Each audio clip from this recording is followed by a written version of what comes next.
The victim's body was removed from the apartment and taken to the... Philadelphia police were searching for a sexual predator who had climbed to the upper floors of buildings to attack his victims.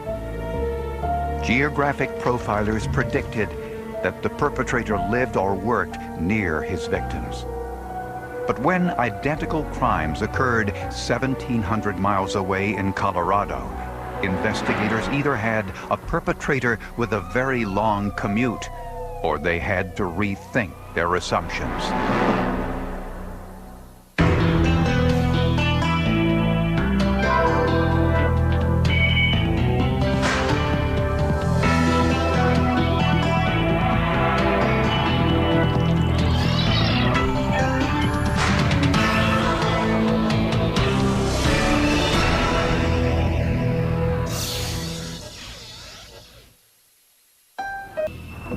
Police knew the perpetrator was experienced in gaining entrance to upper floor apartments, but they would need more information than that to find him.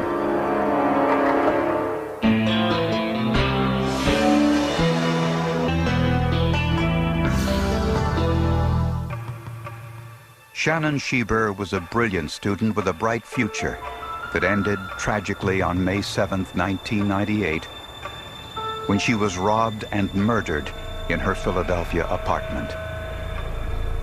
There had been no witnesses, and none of the police leads revealed anything of value. After investigating for 8 months, police were at a standstill. The first break in the case came from an unlikely source. And then that's looking from her. An anonymous informant called the Philadelphia Inquirer newspaper to leak some confidential and highly embarrassing information about the Shannon Schieber murder investigation to the press. This person said it's a shame about Shannon Schieber because the department has blown off 2 earlier cases that were part of this pattern, and if we picked it up earlier, maybe we could have headed this off. I'm virtually certain it was a senior police officer. Investigative reporters from the newspaper dug a little deeper, uncovering evidence that the police covered up several earlier rape cases in order for the city's crime statistics to look better than they really were. Philadelphia police had a long-standing practice of deep-sixing sexual assault complaints of at least 20 years. It wouldn't be coded as a true crime, it was just taken off the books entirely. 2 of those crimes were rape cases never reported that happened a year before Shannon Schieber's murder with the same M.O. All of the victims were young females who lived alone and had no boyfriends or animals. Our reporting showed that typically it was the most powerless victims who were subjected to this treatment. Homeless women, African-American women, women who had no clout to protest. One of these earlier victims got a brief look at her assailant. A police sketch artist put together this composite. He was described as a tall, slender, light-complected male, well-groomed in his mid-20s. There was a task force created. There were undercover police, plainclothes policemen brought in. The composite was circulated. We knew we were dealing with someone very agile, very thin, probably very, very athletic. We had checked basically all the athletic clubs in the city and the surrounding area. In July of 1999, Boyle and Paree turned to FBI profilers for help. Based on knowledge gained from prior offenders, the profilers believed that the rapist was familiar with the neighborhood, comfortable being out late at night, and had probably been involved in other peeping Tom or voyeuristic activities in the past. 15 months after Shannon Schieber's murder, the Center City rapist claimed his 6th victim. This time, he removed 14 screws from a set of burglar bars to gain access to a ground floor apartment. We were horribly saddened, and we talked to the parents of the young woman who was attacked, and they called us, they reached out to us, and we chatted at some length with both the father and the mother. But it gave us hope at the same time. We were devastated that now there was a chance that someday the guy who caught Shannon would be in prison, and that was always very important to us. After the 6th attack, detectives Boyle and Paree took another step. Boyle had seen an episode of Forensic Files on Court TV about a series of sexual assaults in Louisiana solved with geographic profiling. So Boyle contacted Kim Rossmo, the investigator who appeared in that episode. We know as a basic principle that offenders commit their crimes close to home. We also know they do it in areas that they're comfortable with, their comfort zone. Rossmo surveyed Philadelphia's center city by helicopter and on foot. Then he entered Shannon's address and those of the 5 other victims into his geographic profiling program. And then the computer system generates for us, after a number of calculations, up to 1 million, what's called a jeopardy surface. A jeopardy surface is a 3-dimensional probability surface showing us the most likely location of offender residence. Orange represents the areas where the Center City rapist is most likely to live or work. The police flooded those areas with sketches of the rapist, but ultimately it didn't matter. The Center City rapist and now murderer never struck again. At least, not in Philadelphia.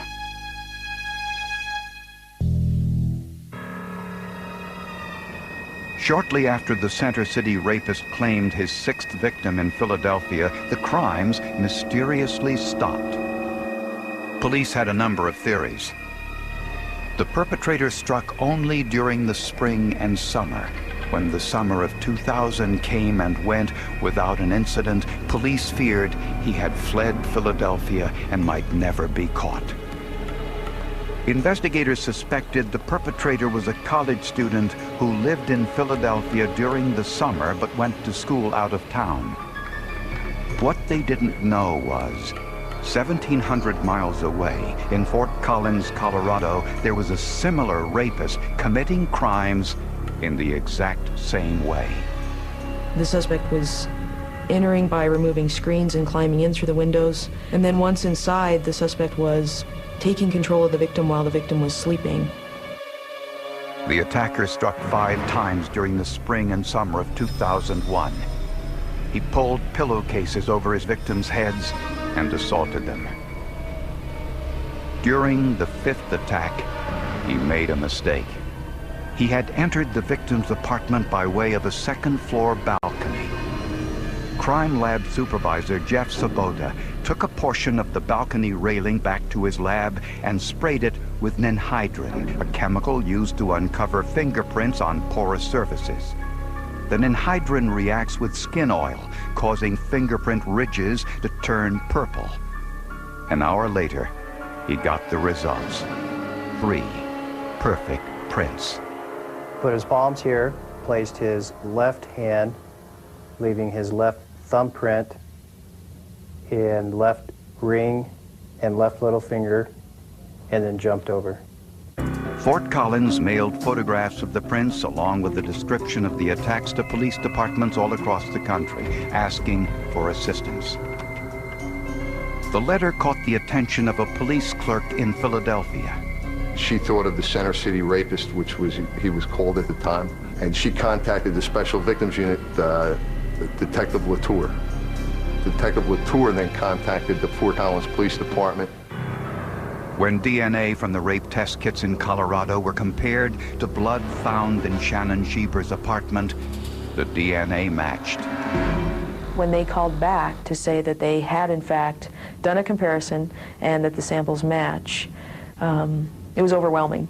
I think there was this amazing sense of hope that now this guy was going to be caught. But why did the rapist leave Philadelphia for Colorado, and how would police catch him? To find out, investigators needed to identify everyone who lived in Philadelphia during that crime spree, who were later in Colorado during the crimes there. Every person that would have the 2 cities in common, we would want to talk to. Computer crime expert Lieutenant Ed Monahan asked a college friend, Bill Muse, to help with the search. Muse happened to work for LexisNexis, an information retrieval service containing more than 30,000 public databases. Not all of the search parameters will be revealed in this program.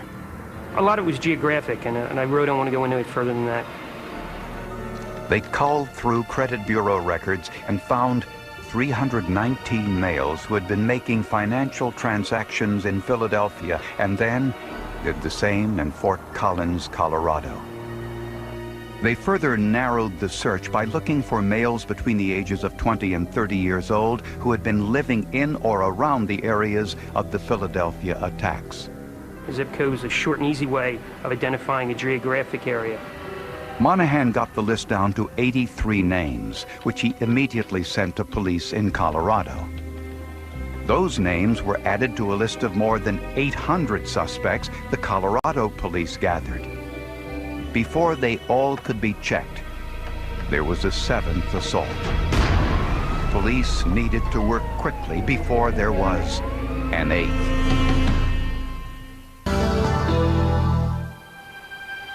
By now, police knew that the Center City rapist in Philadelphia was now in Colorado, committing similar crimes there. There had been a total of 1 murder and 12 sexual assaults, 5 in Philadelphia, 7 more in Fort Collins, Colorado. In September 2001, Colorado police were methodically investigating potential suspects and running DNA tests when they received this letter. I'm sorry, but I can't let you catch me yet. Not in Colorado. I don't even like it here. I'm not a fan of cold weather. I don't even like going up to Fort Collins anymore. You guys are everywhere. I admit, I want to get caught. I don't like what I do. It keeps me at a distance from people, and I can't talk to anyone. It gets lonely. The letter contained details of the crimes only the perpetrator could have known. But it didn't contain any DNA or fingerprints. Ultimately, Detective Cochran concluded that the rapist was trying to sidetrack the investigation. We allowed the suspect to lead us in a different direction because of this letter, that ultimately we might miss somebody. Colorado police had received more than 1,000 tips. One call was from a woman who said she had dated a man who resembled the police sketch. The man's name was Troy Graves, a name that appeared on the list of suspects generated by Philadelphia police computer experts. Graves had worked for a bank in Philadelphia, not far from the victims' homes. Shortly after the last attack in Philadelphia, Graves joined the Air Force and was stationed at Fort Warren in Wyoming. Graves lived nearby in Fort Collins, Colorado, just a few miles from where the Colorado attacks occurred. The investigator was told by the girlfriend that Troy liked to take walks late at night, that he had trouble sleeping, that there might have been a prior sexual abuse history. Graves had once been reprimanded for peeping into a woman's room on the Air Force Base. And he was thin and athletic, physically capable of climbing up to second-story windows. Detective Neil Hysom contacted Troy Graves and asked him to come in for an interview. He was very well-spoken, very polite, so I was a little taken aback by that, but he did look and match the physical features. Hysom asked the usual questions that had been asked of hundreds of other suspects. I asked him if he would be willing to take a polygraph exam. Again, this was something I could use to exclude him, and he was definite on his answer to that. He told me not right now. He then asked Graves if he would agree to be fingerprinted. And his response was that felt weird to him. Nevertheless, Graves was taken to the police fingerprint expert, who ran a complete set of prints, paying close attention to the little finger, ring finger, and thumb on the left hand. Once Miss Fulton had rolled his fingerprints, I could tell by her reaction when she rolled them that she knew. Troy Graves' fingerprints matched the prints from the 5th victim in Colorado. And when Graves' blood was analyzed, his DNA matched the blood left at Shannon Schieber's apartment. Troy Graves' multi-city rampage was over. Police and prosecutors believed that Graves' motive was sexual assault, but Shannon Schieber fought back, somehow cutting or biting Graves, which produced the blood on her bed and walls. Shannon was the only victim murdered. When confronted with the forensic evidence, Graves confessed. He later pled guilty and was convicted. At his sentencing hearing in Colorado, several of his victims got a chance to confront their attacker. I hate you, Troy Graves. With every ounce of my being, I hate you. How dare you ever think you could violate someone the way you did me? Troy Graves was sentenced to life in prison. I had given up hope a long time ago they'd ever find him. I really did. I really did. But it was good not to have any more victims, and that's a personal, very personal feeling.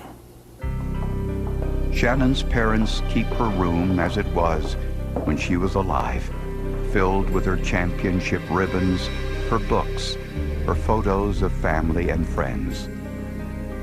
We were extremely close, and to think of somebody who was so alive and so part of you who's now gone so suddenly, it's just horrendous.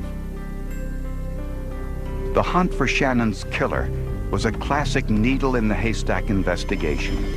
Its solution, solid detective work, behavioral and geographical profiling, and computer forensics.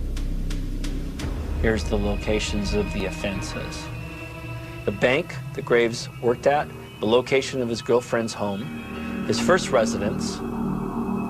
The assaults all took place along routes that Graves would have traveled from his 2 rented apartments to his girlfriend's home and to work. These crimes are usually of the more serious nature, and any edge that you can give to help the investigators, great. We like to think of geographic profiling as just one more tool in your toolkit. I think it's important to realize that no profile can solve a crime. You need physical evidence and a witness or a confession to do that. And it's going to be the detective in charge that solves it. We just play a small support role. Computers don't solve crimes. Detectives solve crimes. And even in this instance, I think it's a really great example of detective work and technology. Powers of the DNA evidence today, and the specialists that you can go to, from the geographical profiler to the FBI profiler to the use of the computers. It's changed how we do our job, how we do an investigation. Forensic science is where it's at today.